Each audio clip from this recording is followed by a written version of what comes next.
제 강사 소개를 하겠습니다. 선한열매교회 장로님이시고 또 제가 알고 있기로는 또 신학 공부를 하고 계시는 전도사님이시기도 합니다. 법무법인 INS 대표이시고 차별금지법 RORD 아카데미 대표, 한국교회 동성애 대책협의회 총괄 전문위원장, 거룩한 방파제 통합국민대회 전문위원장으로 수고하고 계십니다. 동성애 및 성혁명 세력과 싸우는 이 주제에 관해서 아마 우리나라에서 가장 탁월하신 한 분이라고 소개할 수 있습니다. 이제 강사님 나오실 때 큰 환영과 격려의 박수를 드리겠습니다.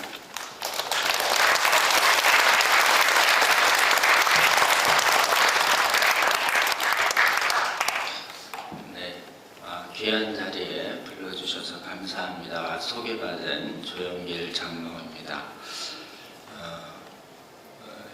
함께 잠깐 기도하고 말씀 전하겠습니다.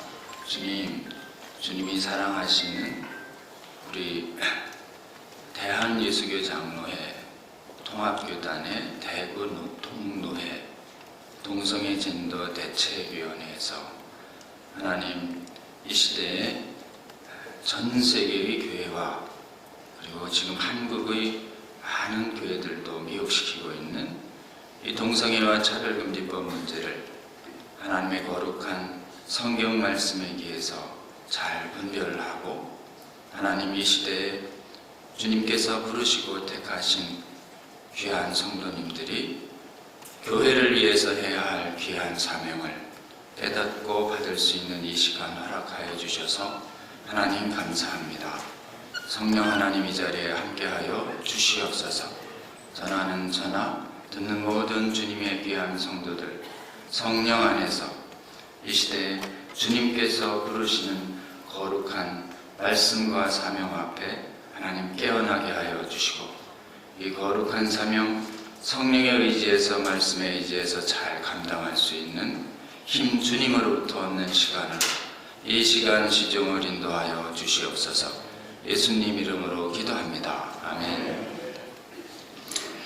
네, 저는 통합교단에 또 이렇게 노회 차원에서 우리 동성애 젠더 대책위 이렇게 강의로 불러주신 것은 오늘이 두 번째고요. 제일 처음은 서울의 서북 노회라고 하는 통합교단에서 그때 또 박한수 목사님이 위원장이실 때 좀 불러주셨습니다. 그로 한번 또 여쭤보니까 우리 이제 통합교단에 66개 노예 계시고 그 중에서 한 절반 가까이가 또 이렇게 지금 동성애 젠더 대책위를 만들어서 같이 이렇게 함께 또 강의도 들으시고 기도도 하시고 활동을 해주고 계신다 그래서 참 감사했고요.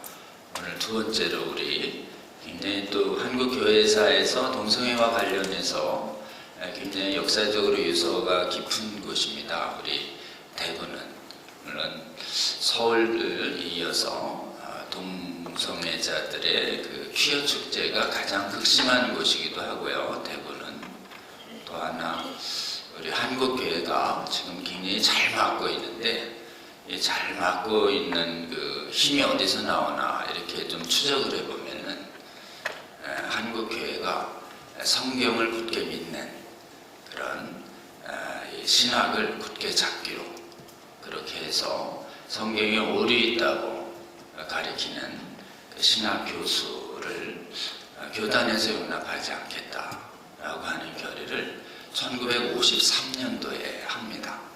1953년도에 예장과 기장이 분열될 때 그 예장총회가 한국은 성경 믿는 확고한 신학을 유지하겠다라고 하는 어려운 결정을 그때 전쟁 끝나기 직전이었습니다. 이쪽 대구의 서문교회에서 한국의 예장총회를 열어서 굉장히 그 신학사적으로 의미 있는 결정을 한 것이 우리 대구 지역입니다. 우리 대구 그때 예장총회에서 성경을 확실하게 믿는 이런 신학을 굳게 잡겠다, 신학을. 한국교회가 그 결정을 하지 않았으면은 지금의 서양 교회들처럼 전부 이 차별금지법 동성애를 막는 힘을 다 상실했을 가능성이 많습니다. 지금 동성애와 젠더 그리고 이름 자체가 보면은 동성애와 젠더 이렇게 돼 있죠. 이름을 아주 잘 지셨습니다.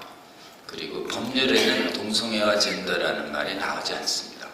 법률에는 차별금지법에는 동성애를 포함하는 말이 성적 지향이라는 말이 나오고, 또 젠더라고 하는 뭐 남녀의 성을 인간 마음대로 바꾼다라고 하는 게 젠더인데, 요 젠더를 의미하는 말은 성별 정체성이라는 말로 이렇게 한국 법조문에는, 법률 안에는 이렇게 써있었습니다. 성별 정체성. 요거가 원래 영어에서 번역한 말인데, 이 성별 정체성의 오리지널 영어 용어가 젠더 아이덴티티라는 요 말에서 나온 말입니다. 그러니까 하나는 동성애, 하나는 성전환 행위를 의미하는데, 결국은 성전환도 보면은 뭐를 의미하냐면, 육체적으로 태어난 사람이 남사가 한 사람이 성전환을 해요. 그러면 하나님이 보시기엔 남자인데 본인은 여자라고 주장하는 거예요. 이 트랜스젠더가 원래 자연적인 남성이 트랜스젠더 여성이 이렇게 같이 살면 하나님이 보시기에는 동성애인 것입니다. 그렇기 때문에 젠더 역시 동성애의 문제다라고 할 수 있습니다.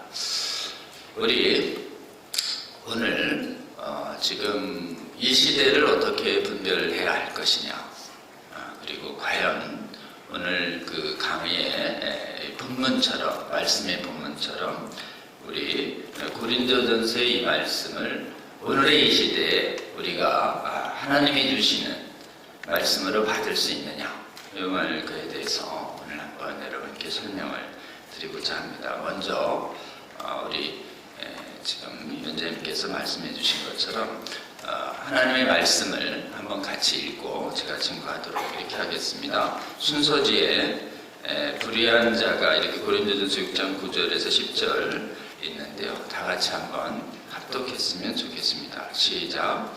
불의한 자가 하나님의 나라를 위협으로 받지 못할 줄을 알지 못하느냐. 위협을 받지 말라. 음행하는 자나 우상 숭배하는 자나 간음하는 자나 탐색하는 자나 남색하는 자나 도적이나 탐욕을 부리는 자나 술 취하는 자나 모욕하는 자나 속여 빼앗는 자들은 하나님의 나라를 위협으로 받지 못하리라. 아멘. 이 말씀은 우리 장로님이, 회장님이 그 기도 중에도 말씀하셨지만 고린도 교회의 성도들에게 주신 사도 바울의 말씀입니다. 그리고 이때 고린도전서를 쓰고 있던 사도 바울은 지금 3차 전도인 에베소에서 사역 중이셨습니다. 지금 전후 맥락을 보면 이게 교회 바깥의 사람들에게 하는 말씀이 아닙니다. 10절을 보면 너희가 전에는 그랬지만 성령에 의해서 씻음 받았고 나서는 이럴 수 없다 라고 말하고 계셔서, 고린도 교회의 성도들이 전에는 음행하고 남색하고 탐색을 했지만 성령 받아 거듭난 후에는 그래서는 안 된다라는 말씀을 하고 계신 겁니다. 근데 왜 이 말씀을 성도들에게 하느냐 하면, 성도들 중에서 동성애와 성전환과 동성애와 음행을 하면서도 하나님 나라를 갈 수 있다고 가르치는, 미혹하는 자들이 교회에 나타나기 때문에 그렇습니다. 그럼 과연 오늘날 교회 안에서 동성애를 해도 성전환을 해도 하나님 나라에 갈 수 있다는 이런 미혹적인 가르침을 가르치는 교회 지도자들이 한국 교회와 세계 교회에 많을까요? 적을까요? 굉장히 많습니다. 여러분의 생각 이상으로 굉장히 많습니다. 특히 해외의 교회들은 다 무너졌습니다.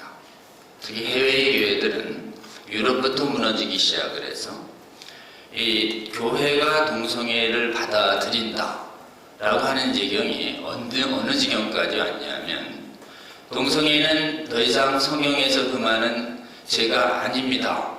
신구약에 그렇게 강력하게 명확하게 몹시 혐오한다라고 하는 토에바라는 말씀을 쓰시면서 절대로 언급하셨던 이 동성애를 해석이라는 이름으로 또 성경에 오류 있다는 비평이라는 이름의 그런 못된 신학자들이 교회에 수백 년 전에 출현을 해서 교회의 목사들을 양성하는 신학교를 장악을 하고 신학교 안에서 동성애를 금하는 말씀은 이제 적용되지 않는다는 거짓 신학을 가르쳐가지고 미혹시켰어요.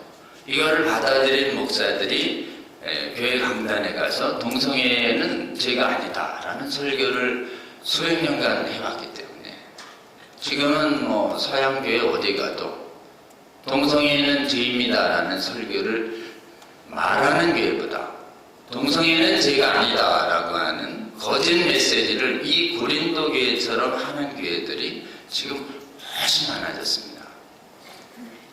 심지어 본인은 동성애자입니다. 라는 동성애 커플이 있습니다. 이렇게 동성애를 이렇게 교제하는 교회의 지도자 사제 목사들을 목사로 임명합시다 라고 얘기가 나와가지고 이거를 전부 동성애자 목사를 인정하고 동성애자들을 신학교에서 그대로 받아주고 동성애자들이 교회의 지도자들이 되어가는 안 되는 거 아닙니까? 이야기하면은 성경에 의해서 안 된다고 얘기하는 교수들과 목사들과 성도들을 취재해서 내보내는 이런 지경까지 됐습니다, 여러분. 어디가 그러냐고요? 지금 전 세계의 기독교회 중에 종교개혁의 교리를 따르는 그 개신교라고 하는 개혁교회들 중에 대표적인 나라들이 교회파들이 다 그렇게 됐습니다. 세계적으로 영향력 있는 영국의 대표적인 개신교회는 성공회입니다. 성공회는 동성애자 목사를 안수하고 동성애가 죄가 아니라고 가르치고 이 예배당에서 동성결혼 하겠습니다 그러면은 동성결혼 주제까지 올려주는 이런 심각한 영적 배도를 한 지 오래됐습니다. 그리고 독일을 대표하는 개혁교회, 종교개혁을 이끌었던 루터교회는 북유럽과 미국에 상당히 퍼져 있습니다.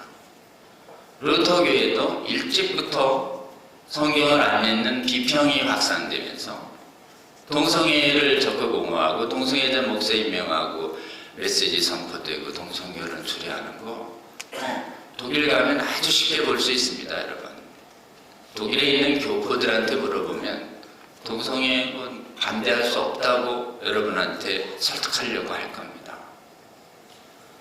그리고 세계에서 가장 큰 개혁의 개신교는 감리교입니다. 감리교도 영국부터 무너졌고 미국의 최대 감리교도도 무너졌습니다. 그래서 아직 감리교의 헌법은 이성결혼만 합성경적인 결혼이다라는 UMC 규정은 남아있지만 지금 UMC를 동성애를 옹호하는 자유주의 목회자들이 완전히 장악을 했고 동성애자 목사들을 대놓고 임명하고 동성애에 대해서 치리하라고 하는 소수의 성경적인 목사들의 요구를 거절하자 지금 견디다 못한 소수의 감리교 목사들이 미국의 감리교회를 지금 나오면 이제 재산 다 놓고 나와야 되는데 재산 다 놓고도 그냥 나와버리는 교회들이 속출하고 있습니다. 근데 남아있는 교회들이 압도적 다수고 좀 떠나는 교회들은 지극히 소수인 게 오늘날의 해외의 감리교회의 실태입니다. 그리고 전 세계에서 감리교 다음으로 교인이 많은 교단은 침례교단입니다. 우리는 그렇게 많지 않지만 미국의 최대 기독교는 침례교입니다. 침례교도 영국이 무너졌고 미국의 일부가 무너졌는데 미국이 무너질 뻔하다가 총회장 한 분이 들어서면서 성경 믿는 교수들만 신학교, 예하 6개 신학교에서 성경 믿는 교수들만 가르치라라고 강력하게 방어선을 치는 바람에 70년대 후반 남침례교단은 지금 살아남았고 나머지 침례교단은 무너졌습니다. 우리는 장로교죠. 대한민국은 장로교인의 숫자가 500만이 넘는다고 알려질 정도로 세계 최대의 장로교 국가입니다. 미국의 장로교가 크다라고 하지만 유럽 장로교는 소수로 줄어들었고 미국 장로교는 많아야 3,400만. 미국 장로교단을 이끄는 교단은 한국교회를 이렇게 성장시켜준 PCUSA라고 연합장로교회라고 합니다. 북장로교, 남장로교, 연합한. 미국의 장로교회가 오랫동안 이 문제를 의논하다가 역시 강력한 미혹이 일어나서 동성애자 목사를 안수하고 헌법을 고쳤어요. 교단 헌법을. 그리고 동성결혼을 합법화했습니다. 지금 미국 장로교단 이 문제에 있어서는 절대 따라가면 안 되는 이런 지경이 돼버렸습니다. 지금 남아있는 교단은 신학적으로 조금은 우리 장로교 개혁주의에 비해서 정밀하지 않지만 성령에 의한 거룩한 은사와 능력을 굳게 잡는 순복음 교단만 오염이 들되고 이 문제에 있어서 상당히 강력한 저항을 하고 있는 교단 정도입니다. 여러분 그러면 한번 보시죠. 어느 교파가 남았습니까? 전부 무너졌습니다. 이 문제에 있어서. 그리고 오직 한국교회만 최대 장로교 예장이 확실히 반대하면서 예장의 이름을 건 모든 한국교회의 교단들은 전부 반대합니다. 통합교단, 합동교단, 백석교단, 고신교단, 합심교단, 개혁교단, 순장교단 예장의 이름을 걸면 다 반대하는 이유가 이 예장의 교단이 분립되기 전 53년도 대구 지역의 예장총회가 성경을 오류성을 인정하지 않는 완전 모성을 굳게 잡는 이 신학을 확실히 했기 때문에 대한민국 교회는 선교 초기 1880년대가 이쪽이 들어오지만 실질적인 선교는 만주에서 존 로스 선교사가 70년대부터 합니다. 그 다음에 실질적으로는 150년 동안 우리 한국교회가 이 신학을 유지하고 있기 때문에 우리는 지켜보고 있는 것입니다. 여러분 지금 고린도전서를 통해서 던져주시는 이 하나님의 말씀이 지금 전 세계의 교회에서 동성애와 성전환을 하나님이 금하시는 성전환을 옳다고 하는 사람들이 교회의 지도자들이 돼서 교회의 성도들을 미혹하는 이 시대하고 2000년 전의 고린도교회의 상황과 우리 현대교회의 상황이 어떻습니까? 완전히 영적으로 동일하다라고 하는 것을 여러분이 직시하시고 동일한 상황에서 영적인 주어졌던 말씀은 지금 영적으로 동일했던 지금 상황에 우리 하나님이 주시는 말씀으로 받아야 할 줄로 믿습니다. 지금 우리는 이 동성애와 성전환을 정당화하는 이 차별금지법 문제 때문에 이 자리에 왔습니다. 이 동성애와 성전환 문제에 있어서 대부분 20세기에 들어서서 차별금지법이라는 것이 만들어지기 전까지만 해도 이 동성애와 음행 문제는 교회 바깥에서 자기들끼리 모여서 행했고 교회를 공격하지는 않았습니다. 이 고린도 교회가 쓰여지던 로마 제국 당시만 해도 동성애를 용인하라고 강요하지 않았어요. 교회 사람들에게. 자기들은 했고요. 로마서 1장 32절에 보면 자기들도 하고 이것을 행하는 자들을 옳다고 변호는 했어도 교회한테 이거를 반대하지 말라고 강요한 적은 없습니다. 근데 이 차별금지법은 19세기에 나타나서 마귀가 지금 아예 교회에게 동성애를 반대하는 목소리를 내면 법의 이름으로 나라의 법률로 금지시키겠다라고 하는 이 악법을 만들어냅니다.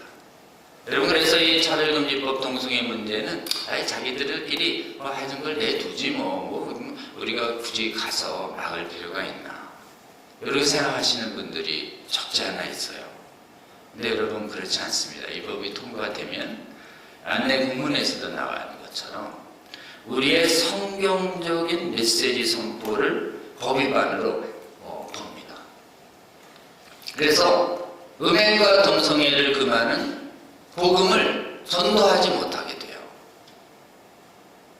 지금 우리는 제정이 안 됐기 때문에 지금은 이렇게 강연회도 열고 또 반대하는 목소리를 내고 교회에서 가르쳐도 여러분을 범법자로 보지 않죠.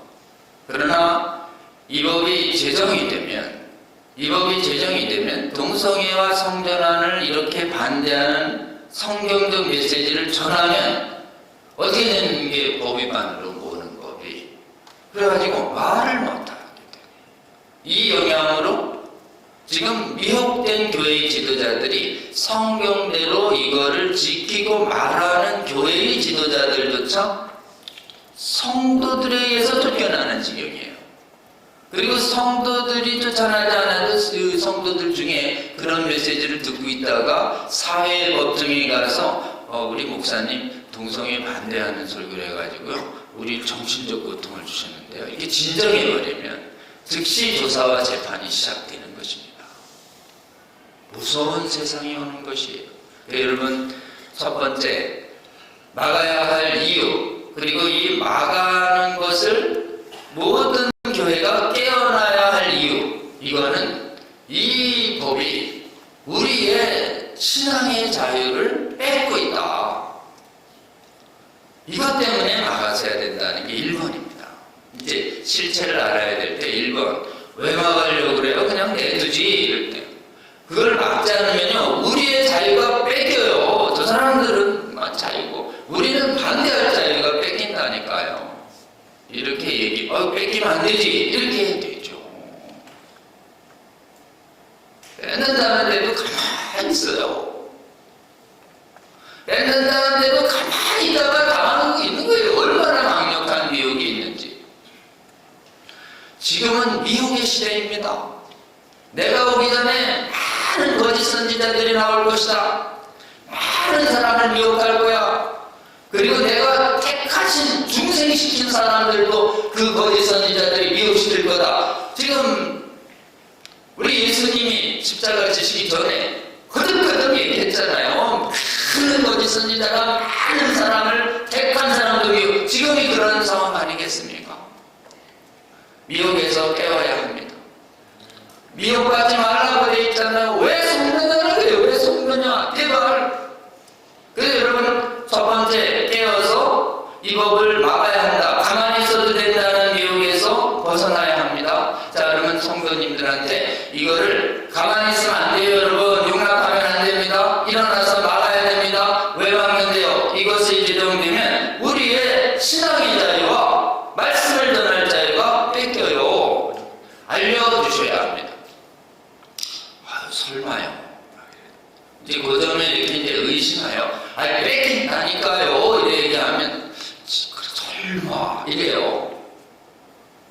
믿고 싶지 않은 거죠. 그렇게 믿고 싶지 않을 때는 우리는 뭘 해야 되느냐? 증거를 내야 됩니다. 증거. 움직일 수 없는 증거를. 여러분, 그래서 깨어나게 하려면 증거를 무장해야 돼요. 여기 많이 증거가 여기 있잖아요. 이렇게요. 자, 이제 증거가 설명을 드릴게요. 동성애를 반대하는 것만으로도 범법자로 본다 라고 하는 이 증거는 교회를 깨울 수도 있고 또 교회 바깥에 하나님을 안 믿는 사람의 양심도 깨웁니다. 그렇기 때문에 지금 대표적으로 KBS에서 5년 전쯤에 이 문제 큰 토론회가 있었어요. 혹시 보신 분이 있겠지만 저도 나왔고 또 찬성하는 쪽에 진중권 금태섭 의원도 나왔어요. 거기서 제가 계속 일반 국민을 상대로 여러분 이거 안 됩니다. 국민 여러분 성경에 반대되어 이 말씀 할 수가 없잖아요. 성경 안 믿는 사람들이 있으니까. 국민 여러분들한테 여러분 이 법은요 반대를 못하게 하는 법이에요. 찬반의 자료는 있어야 되잖아요. 반대 못하게 하는 걸 근거를 다 댔어요. 그랬더니 금태섭 진중권 그분들은 반대하면 안 된다고 독재론자였어요. 그러니까 국민들이 보기에 아니 뭐 찬반할 수 있지 왜 꼭 반대하면 안 돼. 이렇게 되니까 그 반대를 못하게 하는 실체가 패널도 반대 못하게 하지 법도 그렇게 돼 있지. 댓글이 지금까지 한 10만 명 봤는데요. 댓글은 거의 한 10,000개 붙었습니다. 90%가 반대 못하게 하는 법은 안 되겠는데 그래서 확 돌았어요. 그 토론회 이후에 뭐 MBC든 SBS든 지금 토론회가 확 잡혔다가 지금 싹 취소돼가지고 그 후로는 지금 토론회가 안 열리고 있죠. 그때 하나님께서 많이 잘 도와주셨습니다. 그리고 우리 깨어난 한국교회 지도자들이 국민들에게 여러분 이거 반대 못하게 하는 법입니다. 반대 못하면 이렇게 나라가 망가져요. 이렇게 설명하기 시작했더니 국민들이 깨어났어요. 국민들에게 차별금지법 인권 보호하는 건데 성소수자 보호하는 거 지지하시죠? 내용을 안 알려주면 그럼요. 다 지지해요. 70~80%가. 근데요 이건요 반대도 못하게 해가지고 애들이 동성애 교육을 받고요.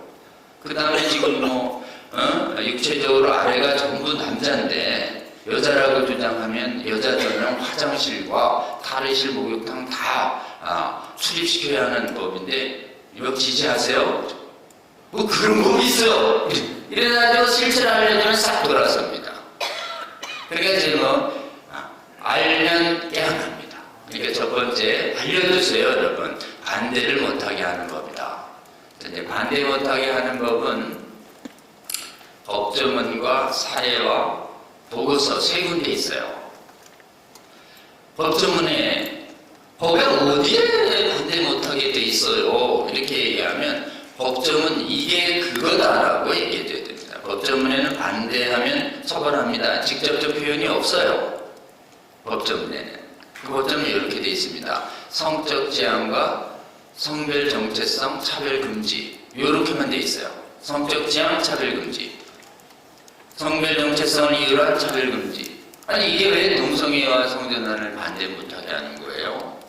동성애 성전환이 어디 있어요? 여러분 동성애가 성적 지향에 들어있어요. 설명해줘야 돼요. 에이 뭐 성적 지향 뭐 개인 취향 같은데 어때요? 여기요 정의당 안에 보면 성적 지향에 동성애 들어있다는 걸 이렇게 지들이 확 드러냈어요. 정의당 안에. 그리고 여기 성적 지향 안에 동성애가 들어있다는 말은 원래 애들이 꼭 숨기는데 그때 하도 자신감이 있어서 확 드러냈죠. 발톱을. 원래 이거는 욕 야카르타 원칙이라는 차별금지법의 그 원형 문건의 첫 장의 그 주성부에 그 밑에 깨알같이 써있는 조항이에요. 성적 지향에 동성애가 들어있다는 거 어디 있어요? 정의당 안에요. 이렇게 얘기하면 그냥 싹 들어갑니다. 에이 거기 뭐 없애면 돼. 욕 야카르타 원칙이에요. 이러면 정의당이 동성애가 포함 안 됐다는 얘기가 쓱 들어갈 겁니다. 이름이라도 알아야죠. 욕 야카르타 또는 족자카르타. 이게 뭐냐? 인도네시아 도시 이름이에요. 인도네시아의 도시에 족자카르타, 욕 야카르타라고 있어요. 자카르타 다음에 있는 제2의 도시인데 거기 있는 데서 동성애 지지자들이 모여서 무슨 서울선언 같은 거 만들었다. 이름만으로 모르게 꼭꼭 싸매놨습니다. 그 다음에 성전환은 어디 있어요? 성별 정체성이요. 성별 정체성이 어떻게 성전환인가요? 정의당 안에 보면 이렇게 돼 있어요. 성별에 대한 자기인식. 내가 남자인지 여자인지 자기가 인식한대요. 자기가. 그건 자기 생각대로 바뀐다 이런 뜻이에요. 그게 성전환이라는 뜻입니다. 자기인식. 그걸 성인지라고 그래요. 자기인식. 요게 성전환이에요. 이렇게 얘기하면. 반대 못하는 건 어디 있나요? 법조문에. 반대 못하는 건 이렇게 표현되어 있어요. 정신적 괴롭힘. 부정관념을 표현해서 정신적으로 괴롭힌다 이거예요. 어때요? 정신적으로 괴롭히면 안 되는 거 아닌가? 이렇게 생각할 수 있죠. 여기에 마귀의 교활한 면이 있어요. 여러분, 정신적 고통을 전부 금지시키면 사회가 엉망이 됩니다. 정신적 괴롭힘 중엔 금지해야 할 괴롭힘이 있고 권해야 할 괴롭힘이 있어요. 정신적 괴롭힘 중에 금지해야 할 괴롭힘이 이런 겁니다. 명예훼손해서 정신적 고통 주는 거, 까발려서 아주 그냥 모욕적으로 인격 경멸적인 욕설을 하는 거, 이걸 모욕이라고 그래요. 그거는 정신적 고통 주면 안 돼요. 근데 사람은 언제 정신적 고통을 느끼냐면 생각이 다른 거를 확인할 때 대화 과정에서 정신적 고통을 느껴요. 특히 어렵습니까? 자녀들의 양육 방안을 놓고 이 부부간에 이렇게 격렬한 의견을 교환하면 어떻게 해요? 정서로 고통스러워요? 안 고통스러워요? 고통스럽죠. 제가 하는데 정서적으로 고통스러운 분 계시죠? 정서 고통은 다른 가치관이 충돌할 때 느낄 수 있어요. 이것까지 금지시키면 대화가 안 돼요. 의견이 다르더라도 진리를 찾기 위해서 교환 과정에서의 정신적 고통은 참아야 한다. 이게 헌재의 결정이에요. 여러분 기억하세요. 진리를 교환할 때 진리를 발견하기 위해서 다소간의 정신적 고통이 수반돼도 참아야 한다. 맞죠? 이거를 사상의 자유시장 이론이라고 그래요. 이건 세상 사람들에게 설명하는 방식이고, 성도님들한테는 정신적 고통을 주는 걸 어떻게 허용할 거냐. 성경에 보면 하나님의 진리의 말씀이 선포되면 거짓으로 살았던 사람들의 영혼 속에 그 진리의 하나님의 말씀이 영과 혼을 찌르고 쪼갭니다. 그래서 영혼을 완전히 하나님 말씀으로 깨버려요. 그러니까 완전히 깨어진 마음을 가지고 하나님 앞으로 나옵니다. 그때 통증을 의미하는 게 뭐냐? 통해예요. 통해. 예? 아프게 회개하는 방법으로 하나님께 나오게 만드시죠. 하나님은 구원하실 때 정신적 고통을 반드시 주십니다. 모든 정신적 고통을 금지시키면 회개가 안 되고 구원이 안 되는 거예요. 여기에 차별금지법에 무서운 탐정이 있는 것입니다.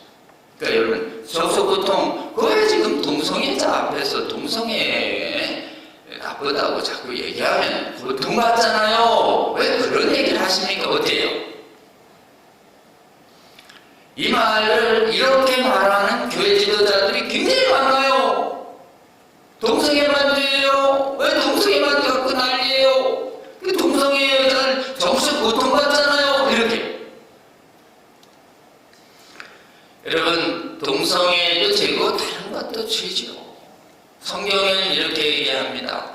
성경은 그래서 많은 사람들이 미혹하는 게 뭐냐면 동성애를 반대하는 이런 강연과 의견 표현이 동성애자와 성전환 자에 대해서 정죄하는 행위래요. 여러분, 성경은 차별을 금지합니다. 그리고 정죄도 금지합니다.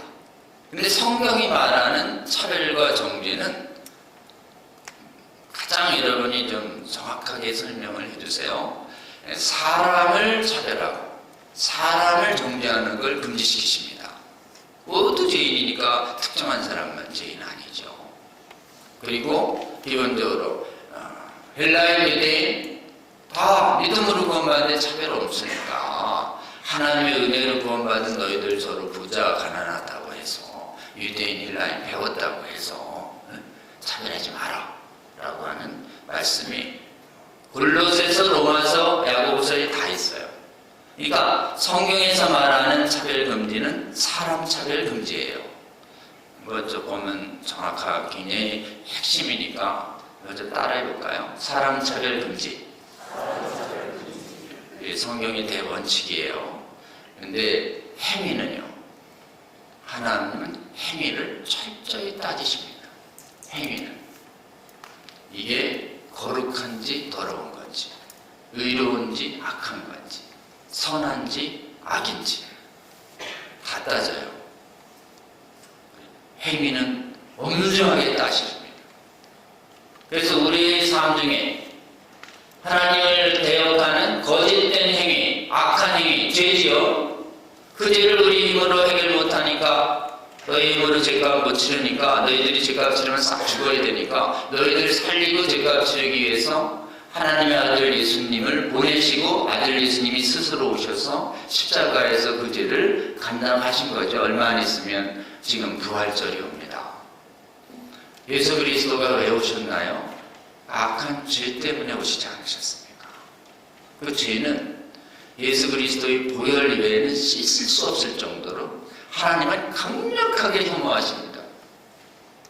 그러니까 동성애와 음행을 혐오하는 건 주님의 명령이에요.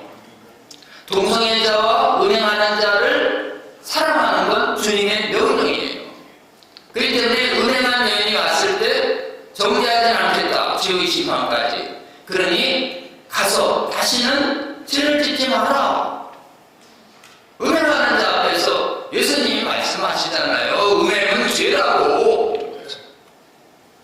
여러분, 동성애와 음행이 죄라고 말하는 건 정죄가 아니에요? 정죄가 아닙니다. 이것은 진리를 선포하는 것이에요. 그리고 이것은 분별이에요. 분별. 이런 정당한 진리 선포와 정당한 전도와 정당한 분별 행위를 차별금지법은 교활하게 정신적 고통을 준다는 이유로 사람 차별하고 똑같게 만드는 거예요. 여러분, 이 지점에서 우리는 논리가 필요 없습니다. 믿음의 고백을 해야 돼요. 저 사람들은 동성애를 미워하는 것만으로도 동성애자 정죄예요. 이렇게 얘기합니다. 그럼 우리는 이렇게 얘기해야 됩니다. 동성애자를 미워하는 것과 동성애를 미워하는 것은 달라요. 동성애를 미워하는 건 정죄가 아닙니다. 라고 우리는 믿음을 가지고 말해야 합니다. 여기서는 증명의 문제가 아니에요. 성경이 그렇게 말하고 있기 때문에 성경 따라 나는 동성애와 음행을 미워할 겁니다. 여러분, 이거는 정당한 행위 혐오입니다. 하나님이 하라고 하신 명령이에요. 모든 혐오 발언을 금지하라. 이게 오늘날 전 세계를 미혹시킨, 마술처럼 미혹시킨 거짓말이에요. 여러분, 사람 혐오를 금지해야지. 살인, 강간, 음행, 동성애, 이 악한 걸 왜 미워하지 말라는 거예요? 죄는 미워하라. 네가 하나님을 경외하느냐? 하나님을 경외하는 자를 마땅히 죄를 미워해야 하느니라. 내가 미워하듯이. 이게 정당한 혐오를 회복해야 합니다. 구원날쓰기 운동을 해야 된다고 그러면서 입에 전혀 하나님 준엄한 심판의 말씀을 가지고 아이들을 훈육하지 않고 계속 칭찬만 하면 어떻게 돼요? 애들 다 죄가 얼마나 나쁜지 모르고 다 위험해집니다. 여러분, 우리 하나님의 훈육 방식을 따라야 합니다. 하나님은 칭찬도 하시지만 꾸짖는 말씀이 성경에 훨씬 많습니다. 꾸짖어야 돌아설 수 있기 때문에 그렇습니다. 여러분, 그래서 차별금지법이 행위차별과 행위자 차별을 교묘하게 섞고 있다. 정신적 고통론을 이유로. 그럼 정신적 고통 중에 지금 모욕명예에서는 허용되지만, 금지해야 되지만 나머지 행위에 대한 혐오는 보장해야 된다. 그게 헌법이 말하고 있는 신앙의 자유, 양심의 자유입니다. 자, 우리 세상의 말은 양심의 자유라고 하고, 우리 하나님의 말씀은 진리의 선포인 것이에요. 진리의 선포를 이 법조문이 막고 있습니다. 잘 분별하셔서,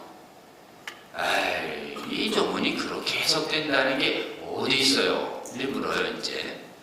근데 논리적으로 그렇게 해석되는 게 분명한데도, 그게 그렇게 해석이 되겠어요? 해외에 제정된 나라들을 보면 그냥 사람 차별이 아니라 행위 반대했을 때인데 법적 책임을 묻는 게 차고 넘쳐요. 차고 넘쳐요.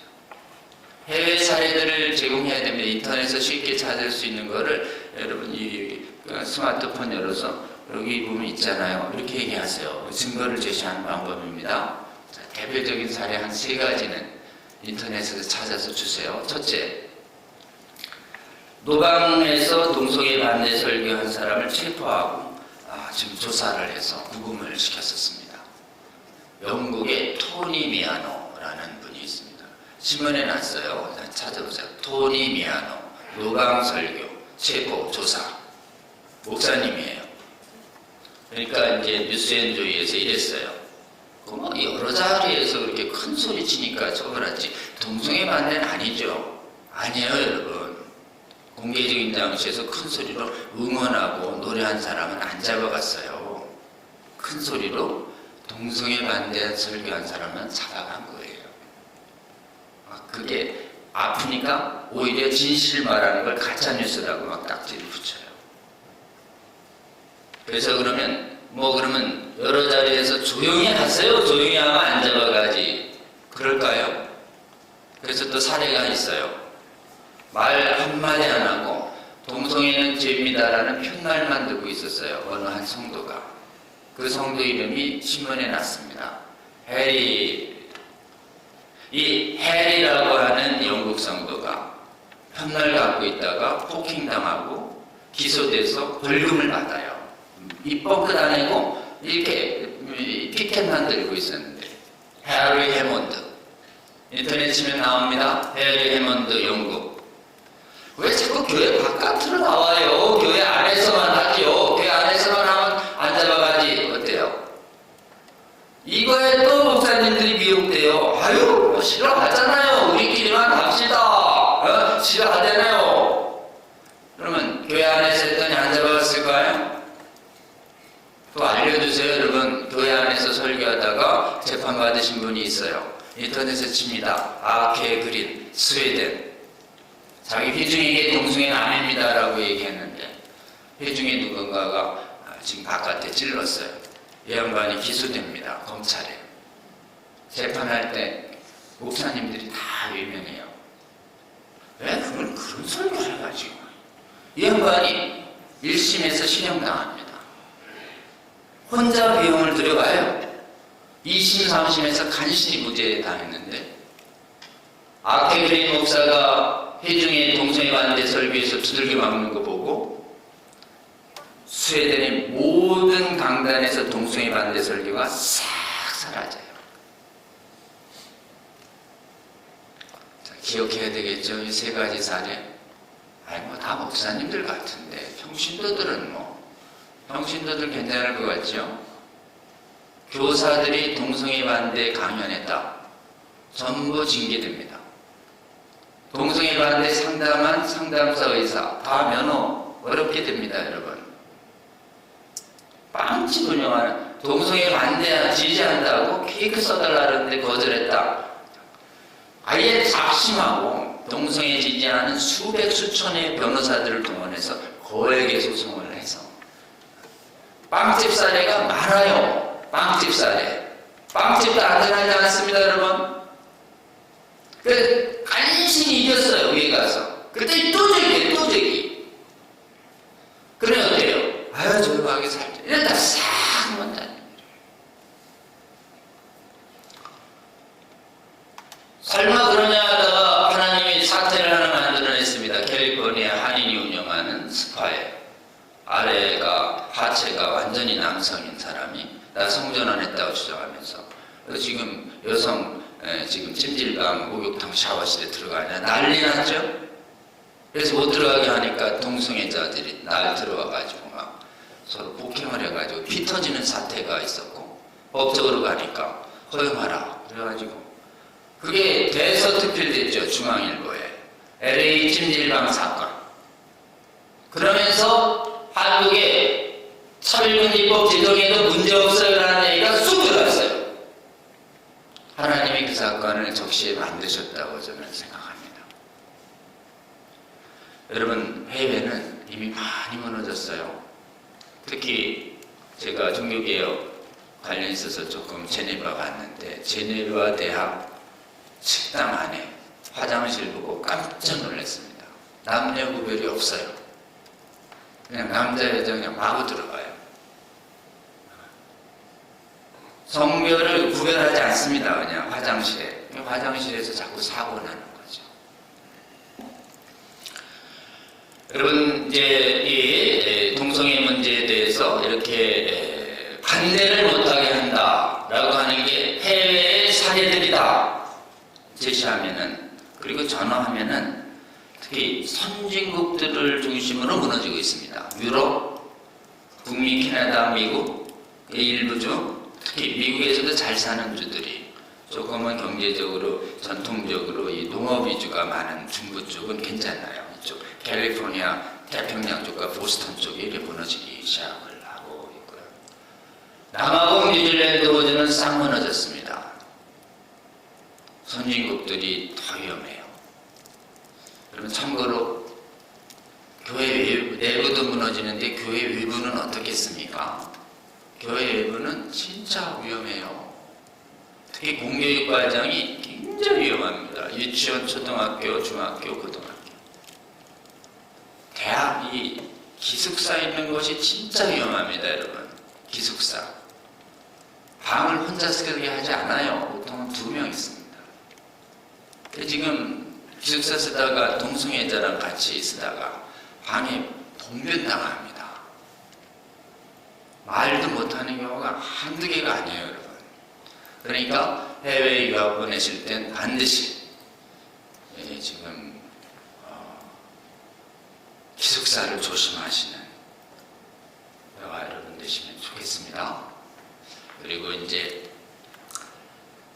사례 봤죠? 그 다음에 이제 우리나라에서 그럴까요? 이러면 이제 우리나라에서도 근거를 대면 돼요. 우리나라의 증거는 국가인권위원회 사이트 들어가면 2사람의 이름으로 보고서를 찾으세요. 조여을이라는 사람하고 홍성수.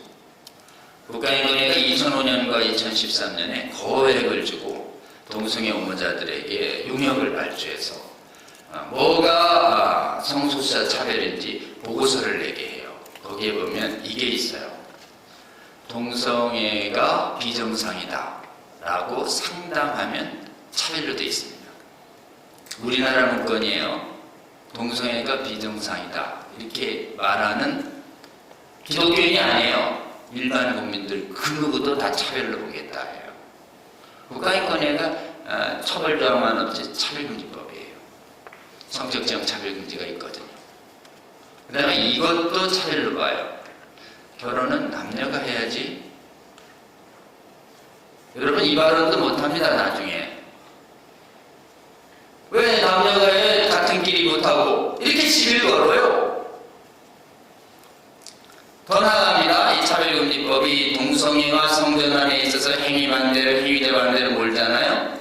그러면 이제 옛날에 문제 없었던 종교차별조항까지 나와가지고, 종교차별조항이요, 종교의 교리가 잘못됐다고 얘기했는데 거기가 이단이라고 얘기했는데 왜 혐오 발언했냐 이거예요. 여러분 이제 지금하고 확 달라집니다. 지금은 이단 판정이 난 신천지는 이단입니다 라고 얘기해도, 대법원까지 신천지가 고발해도 지금 무죄예요. 차별금지법이 딱 제정되잖아요. 종교차별조항이 확 불변해요. 종교의 혐오 발언조차도 못하게 합니다. 그러니까 어떻게 적용되고 있냐 이게. 지금 나는 예수 그리스도가 유일한 구주라고 믿습니다 라고 얘기하면 성적고통 받았다 얘기야. 왜 알라는 구주가 아니냐 이거지. 예수 그리스도의 유일한 구주 고백을 금지시킵니다. 막아야 될까요? 막아야 될까요? 막아야 할 줄로 믿습니다. 가만히 앉아있는 게 아니에요. 그냥 우리가 말하는 이 자유를 다 뺏어서 동성애와 음행을 금하는 말씀을 교회 안에도 못 전하게 하고 교회 바깥에 빛과 소금도 못하게 하니까 어때요? 사회가 빛이 없어지니까 어두워지는 것이고 소금이 없어지니까 썩어가고 부패하고 있는 게 영적으로 보이지 않으십니까? 빛과 소금의 역할을 다하라 라고 하기 위해서 우리는 사회를 어둡게 물들이고 사회를 완전히 부패시키는 이 참새금리법을 막아서야 할 국가사회에 대한 책임이 있다. 믿음으로 받으시는 저와 여러분 되시기를 주의 이름으로 권면합니다. 교회 내에는 심각한 영적인 이유가 있습니다. 오늘 읽은 말씀처럼요, 동성애와 성전은 남색 탐색음에 계속 행하게 되면 어떻게 되는가? 하나님 나라를 유업으로 못 받습니다. 하나님 나라를 동성애나 성전환을 했다는 행위를 했다는 이유로 구원이 취소된다든지, 제약을 행한다는 하나님 나라에 못 들어간다는 행위 구원론이라든지 이런 걸 의미하는 게 아니죠. 하나님이 택하셔서 중생시켜서 성령이 거하는 자는 성령께서 괴롭게 하기 때문에 이 악한 행위를 일시적으로 미혹돼서 했다 하더라도 끝내 하나님이 견인시키셔서 그를 못하게 하십니다. 그런데 문제는 뭐냐? 차별금리법이 제정되면 말씀으로 권면할 수가 없어요. 말씀을 못하니까 깨어나질 못하는 것이에요. 그러니 구원받지 못한 사람들을 믿음으로 말씀으로 깨워야 하는데 구원이 막히는 거죠. 여러분, 이 동성애 문제를 금하는 우리 하나님의 말씀은 1500년 전에 출애굽 이후 가나안 땅 입성 전에 시내산에서 주어진 말씀이에요.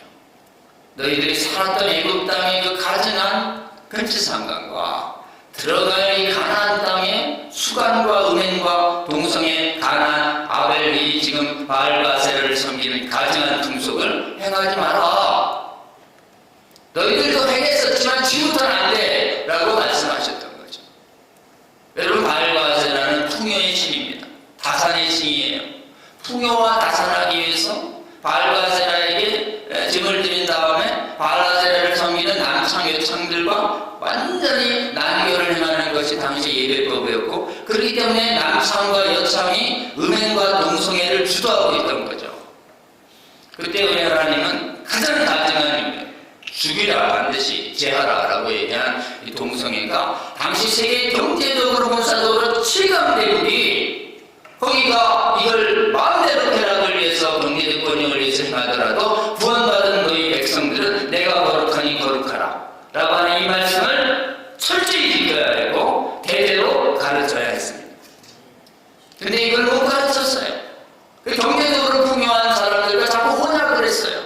이 여호와를 부르면서도 가나안의 바알과 아세라를 동시에 섬겨가지고 어떻게 되느냐? 북이스라엘 일반 백성들과 왕과 제사장들부터 동성애를 행하기 시작합니다. 그리고 남유다도 이세벨의 영향으로 똑같이 일반 백성과 왕과 제사장들까지도 전부 바알과 아세라를 섬겼다고 예레미야서에 11기에 역대기에 너희들 망국된 이유가 뭐냐? 이 우상숭배와 가증한 동성애를 멸하라고 하는 이 하나님 말씀을 지키지 않았기 때문에 내가 소돔과 고모라를 멸하듯이 너희들 멸한 것이야 라는 말씀이 계속 나오죠. 그리고 또 다시 이 땅에 우리 주님이 오셨습니다.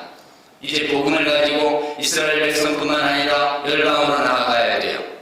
이제는 어린 양의 지금 실제 동물이 아니라 예수 그리스도 어린 양의 피로 지금 제가 사진 새로 태어난 성령에 의해서 새로 성령 세대로 태어난 교회의 성도들이 복음을 가지고 이방으로 나아가야 할 때 그 이방 사회인 로마 제국이 어땠는가? 성에 관한 완전히 가나안과 똑같았습니다. 이 로마 시대에 이 고린도 교회에 비너스 신전이 있었어요. 아프로디테 신전. 아세라를 기고를 잇는 신입니다. 신전 여사제 1000명. 전부 남자가 하면 음행이고 거기 여자도 예배를 많이 봤어요. 여자가 비너스 신전에 가서 예배하면 동성애로 예배 보는 것입니다. 지금 고린도에 남아있는 큰 신전 아폴로 신전이 있어요. 아폴로 신전은 지금 섬기는 자들이 미동이에요. 미동. 어린애들. 아주 아름답게 생긴. 아폴로 신전 가서 예배했다는 전부 동성애 한 거예요. 아폴로 신전, 비너스 신전 같은 이런 음행신이 에베소에 있는 아템이라는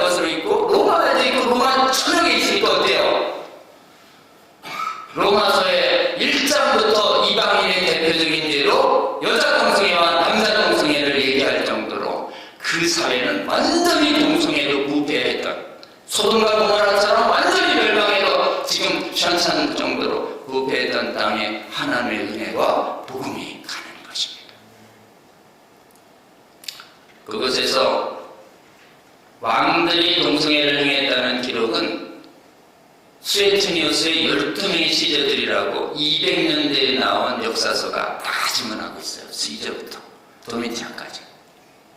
그럼 일반 영적 지도자들인 철학자들은 어땠는가? 여러분, 로마의 철학은 그리스 철학을 예상합니다. 로마 철학은 당시에 플라톤 철학과 아리스토텔레스 지배하고 있었어요. 철학자들이 동성애를 어떻게 보고 있는지는 플라톤의 향연이라는 심포지엄에 아주 명확하게 나옵니다. 여러분, 향연 심포지엄, 에로스를 다룬 책. 전부 40, 50대의 남자 철학자들이 어린 소년하고 사랑을 하면 상대가 이성이 아니에요. 동성이에요, 동성. 그렇기 때문에 심포지엄은 완전히 그냥 다정한 구역질 나는 책이에요. 여러분, 그렇기 때문에 그리스 로마의 철학을 쫓아가면 영적으로 동성애를 옹호하는 이 사고에 물들게 돼 있어요. 르네상스 이후에 이 그리스 로마의 철학이 부활해서 기독교 정신에 의해서 세워진 전 세계 대학을 사그리 점령하면서 지금 전 세계의 수많은 인문 철학이 성경에서 메시지를 가져오는 게 아니에요. 그리스 로마의 철학에서 메시지를 가져와가지고 지금 이론 구성을 해나가고 있으니, 지금 유물론이 아리스토텔레스의 유물진화론이거든요. 신비주의적인 비성경적인 지금 철학들 다 플라톤에서 온 것입니다. 플라톤과 아리스토텔레스의 후예들이 대학을 지배하고 신학이라는 이름으로 교회까지 지배하면서 지금 교회 안이 전부 동성애를 옹호하는 거짓 신학으로 싹 물들어가 버리는 것입니다. 자, 우리는 보시죠. 동성애와 성별만, 음행, 남색, 탐색을 본인만 행하지 일 뿐만 아니라 그들이 행하는 자들도 옳다라고 하는 이 영적으로 이 주의 거룩한 백성을 둘러싼 온 세상이 정말 예수님이 말하고 있는 악하고 음란한 세대가 되어버린 것이, 특히 동성애 문제와 관련해서 큰 구원 사안이 있었던 3500년 전 가나안 정복 시대, 그리고 2000년 전 복음이 전해지는 시대, 그리고 오늘날 어떻습니까? 똑같지 않습니까? 이런 시대에 우리는 너희들은 성전이 거하시는, 성령이 거하시는 거룩한 성전이니 그 성령이 거하시는 저로 어떻게 창기와 몸을 합하는 음행을 할 수 있느냐? 절대 음행을 행하는 동성애와 끊고 거기서 나와라 라고 하는 말씀이 신약의 말씀에도 계속되고 있는 것입니다. 여러분, 오늘날 이 시대에 음행과 동성애를 금하는 말씀, 3500년 전에 주님이 주신 말씀이고 2000년 전에 주님이 주신 말씀이지만 영적으로 동일한 오늘날의 이 시대에도 전 세계 교회에 주시는, 택한 백성들에게 주시는 거룩한 말씀으로 믿고 받아야 할 줄로 믿습니다. 여러분, 이제 우리는 이 법 앞에서 해외가 무너졌어요. 어떻게 이렇게 무너졌는가? 해외가 그냥 형편없이 무너진 걸 우리는 보고 있습니다. 교수님, 다 무너졌나요? 어디 남아있는 곳은 없나요? 몇 군데 남아있죠? 그 중에서 가장 많은 데가 남아있는 데가 우리 대한민국입니다. 우리가 잘나서 남은 게 아닙니다. 한국교회사를 연구해보면 진짜 하나님의 은혜로 하나님께서 한국교회의 성도들을 전적인 은혜로 택하셔서 지켜주고 계시다고 저는 굳게 믿습니다. 대한민국 선교가 1870년대부터 지금 150년 진행됐어요. 한국에 초기 파송된 선교사들은 장로교, 감리교, 침례교 전혀 구분하지 아니하고, 그 당시에 파송되는 본국은 자유주의 신학이, 성경 안 믿는 자유주의 신학이 해외 신학교를 완전히 물들이면서 믿음이 무너져가고 있는 시대에 대한민국에 보낸 선교사들만은 하나님이 이상하게 성경의 모성을 굳게 잡는, 다른 복음, 다른 예수는 전하지 않겠다라고 하는 결심을 굳게 한 선교사들만 조선에 집중 파송됩니다. 할렐루야. 기적입니다, 여러분. 왜 기적이냐? 일본의 성경 비평을 용인하는 자유주의 신학자들이 들어가요. 중국도 들어갑니다. 인도도 들어가는데 가장 어려운 조선 땅에 그런 사람들이 일부 왔지만 절대 죽어는 안 줘요. 지금 성경을 굳게 믿는, 성경 굳게 믿는 완전한 정통 복음주의 신학이 한국에 뿌려집니다. 할렐루야. 성경을 열심히 번역하고 성경 번역한 성경을 가지고 말씀에 의지해서 전도하고 그리고 지금 이 성경 말씀을 굳게 믿는 신학교를 세워서 성경을 굳게 믿는 완전 무한 하나님 말씀으로 믿는 목회자들을 한국교회 초기 50년을 거기서만 나옵니다. 이 성경 믿는 목회자들이 한국교회에 거의 1000여 명이 양산되면서 한국교회는 성경을 확고히 믿는 신학이 뿌리 내립니다. 여러분, 성경 안 믿는 신학이 있다는 건 처음 들으신 분도 계실 거예요. 일반 성도인들은 처음 들으시는데 자유주의 신학이라는 게 있어요.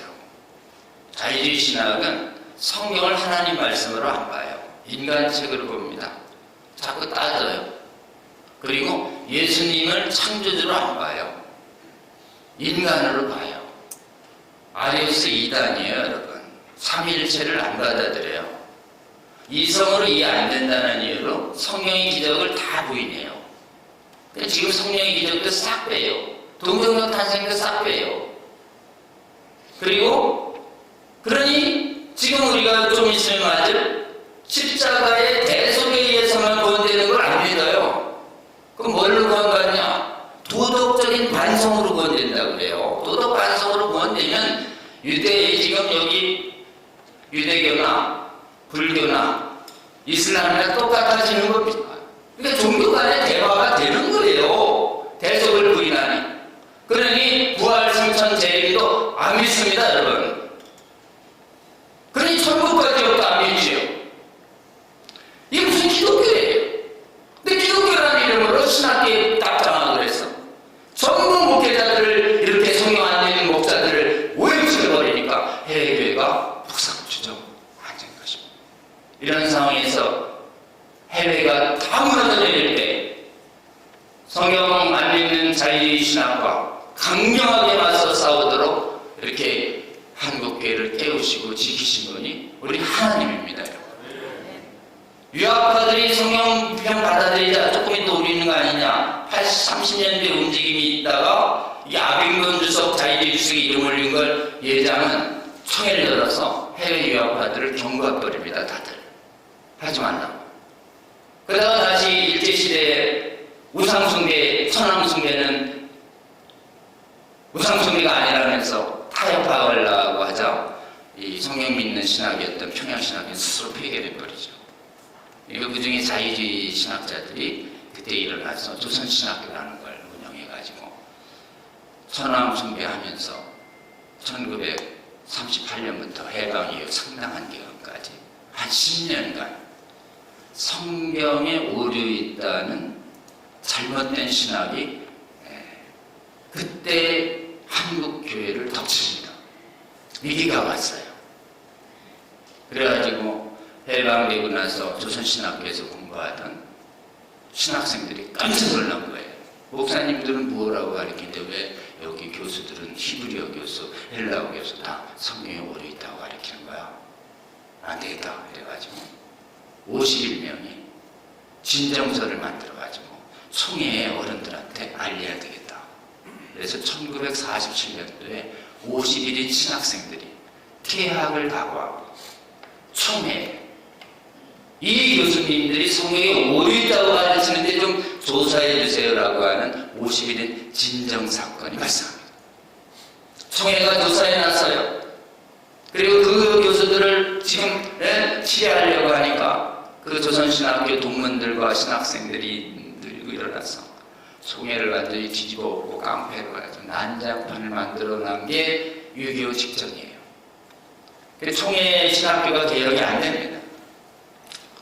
그래서 지금 성경에 오류 있다는 교수를 어떻게 할지를 놓고 결정을 못한 한참 시간이 흐르다가 6.25 전쟁이 터졌어요. 전선이 낙동강까지 갔다가 압록강까지 갔다가 다시 급격히 남하합니다. 그때 1.45 때 300만이 남하합니다. 누가 남아있을까요? 공산당의 종교 탄압을 철저히 경험했던 목사님들과 장로님들과 성도들이 미련 없이 떠난 것이. 그래서 남한의 총회를 열어보니까 6.25 전쟁 전에는 성경 믿음을 용납하자는 사람들이 비등비등했었는데, 성경 믿음 뭐예요? 대체 성경이 완전 무한대 안 됩니다 라고 얘기하는 분들이 총회를 90%를 장악한 것이. 그래서 그건 뭐 실력도 좋고 도덕적으로 좋고 헌신도 많았어요. 김재준이라고 하는 교수와 서고도라고 하는 윌리엄 스콧이라는 카나다 선교사를 성경에 오류가 있다는 그 단 하나의 이유만으로 1953년도 예장총회는 파면 결정을 합니다. 그래서 그분들이 쫓아서 나가는 곳이 기장이에요. 그리고 예장이 한국교회 주류가 딱 돼서 지금까지 시간이 흘렀습니다. 대한민국에서 절대 다수를 차지하는 예장이 성경 보성을 굳게 잡자 그 분위기에 현승해서 감리교, 침례교, 성결교, 그리고 오순절교단까지 싹. 지금 그래서 현장 목회가가지고 목사님들이 성도님들 앞에서 여러분 성경에 오류 있는 거 아세요? 라고 설교했다가는 즉시 문제가 됩니다. 여러분 목회 불가능해요.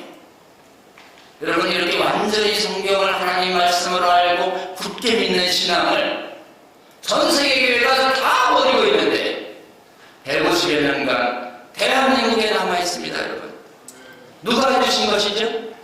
우리 하나님이 이 신앙을 지켜주셨다고 저는 굳게 믿습니다.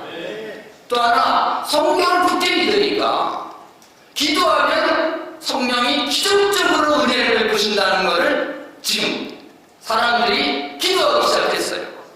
그래가지고 대한민국에 뜨겁게 성령 안에서 기도해서 성령의 강력한 역사로 많은 사람들이 큰 각성과 회개와 그 다음에 치유와 기적이 일어나는 부흥이 일어나기 시작했습니다.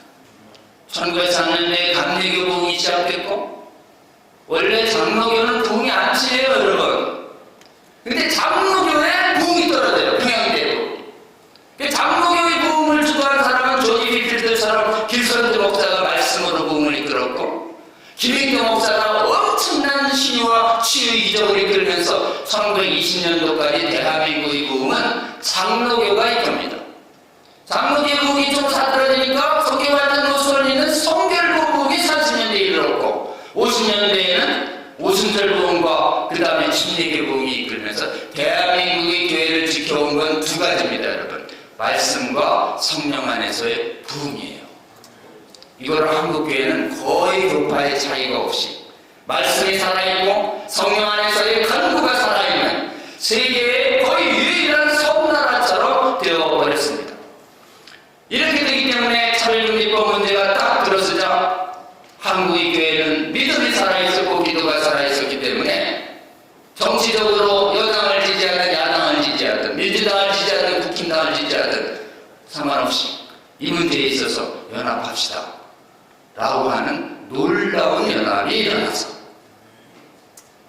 차별금지법의 제정 시도가 2007년부터 있었는데 지금까지 무려 18년을 깨어난 목사님들이 다 국회의원 찾아가서 안 된다고 얘기하니까 국회의원들이 겁나서 추진을 못하는 나라가 되어버린 것입니다. 취업 때도 나가서는 인원이 10배가 더 나오는 세계 최고의 나라가 된 것이. 그리고 성형명도 나가서는 학부모들이 빅빅기도를 가지고 아이들을 살려달라고 울부짖는 학부모들을 하나님이 세우고 계신 것입니다. 여러분 한국교회는 하나님이 은혜를 주고 계십니다. 이렇게 큰 은혜를 주신 우리 하나님께 우리는 감사를 드려야 합니다. 그리고 이렇게 큰 은혜를 받았으니 우리에게 뭐가 있나요? 사명이 있습니다. 우리 기도해야 하겠습니다. 한국교회가 세계에서 주님이 은혜 주셔서 동성애 차별금지법 완전히 막아내는 교회와 나라가 되게 하여 주시옵소서. 선진국에서 유일하게 한국만 남았습니다. 한국이 완전히 막아낸 다음에 주님, 해외에 무너진 나라도 돕게 하여 주시옵소서. 우리에게 복음을 전해주며 이 땅에 피를 뿌렸던 선교사들의 후예들이 죽어가고 있는 것이에요, 여러분. 그래서 영국의 사람들이, 독일의 사람들이 제발 선교사 보내달라고 하는데 무슨 선교사일까요? 저는 이 악한 성혁명 차별금지법, 악한 신학, 이 자유주의 신학, 비평신학 막아서고 기도하지 않는 그 나라의 기도운동을 하나님이 확산시키기를 원하신다고 저는 굳게 믿습니다. 지금까지 한국교회를 성경의 말씀에, 모든 성경의 말씀을 여러분 하나님의 말씀으로 받는 이 신앙, 굉장히 귀한 신앙입니다. 잘 지켜질 수 있도록 여러분 신학교를 지켜주세요. 다른 나라는 신학교가 다 뚫렸습니다. 신학교에서 혹시 이상한 거 안 가르치나 관찰해 주세요, 여러분. 그리고 이상한 거 가르치면 전도사들이 좀 보고서 쓰라고 하세요. 보고서 쓴다고 소문이 나면 안 가르칩니다, 교수들이. 여러분, 신학교가 뚫려서 영국도 뚫렸고 독일도 뚫렸고 네덜란드도 뚫리고 미국도 뚫린 것이에요. 기회 있는 대로 하나님 한국의 신학교를 말씀으로 지켜주시옵소서. 그리고 신학교 안에서 이 문제를 가지고 싸우는 교수님들을 하나님 지켜주시옵소서. 이렇게 하시고 또 하나, 여러분 이렇게 자주 말씀에 대해서 분별할 수 있는 강연에 노회마다 열리게 하여, 그래서 여러분 이렇게 강연도 듣고 꼭 합동으로 기도하는 기도회를 열어주시면 좋겠습니다. 기도해야 성령이 주시는 감동으로 이 법을 막아서는 운동에 나설 수 있어요.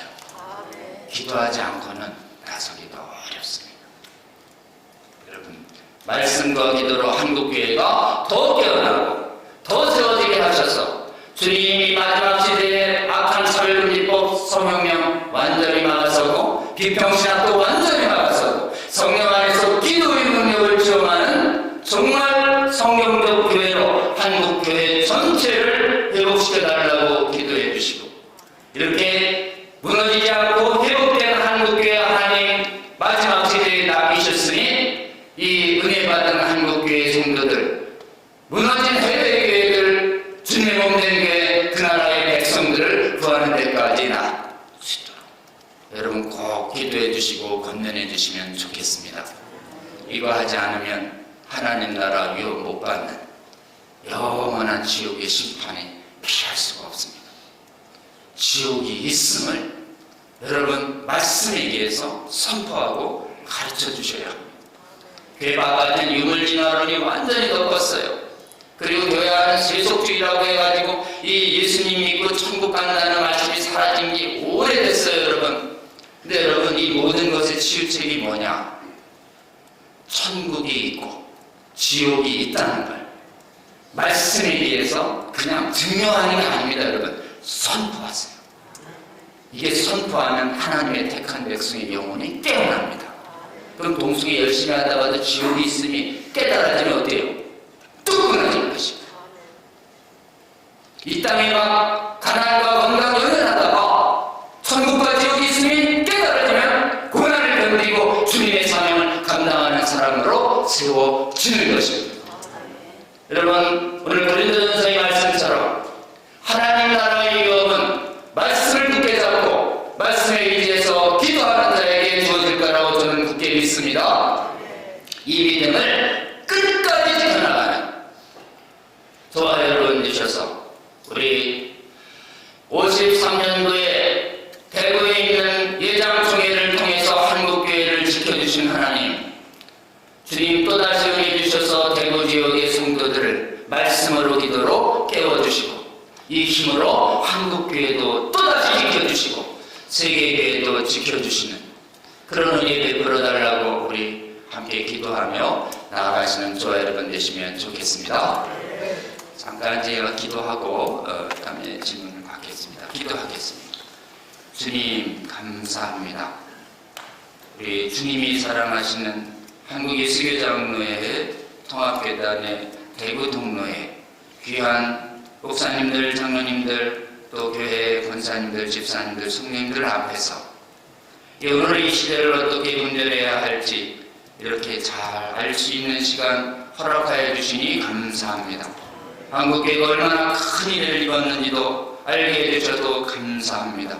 주님께서 한국교회에 주신 이 거룩한 사명, 말씀과 기도로 잘 감당할 수 있도록 더 하나님의 말씀을 굳게 잡고 성령 안에서 기도하는 저희들 되게 하여 주시옵소서.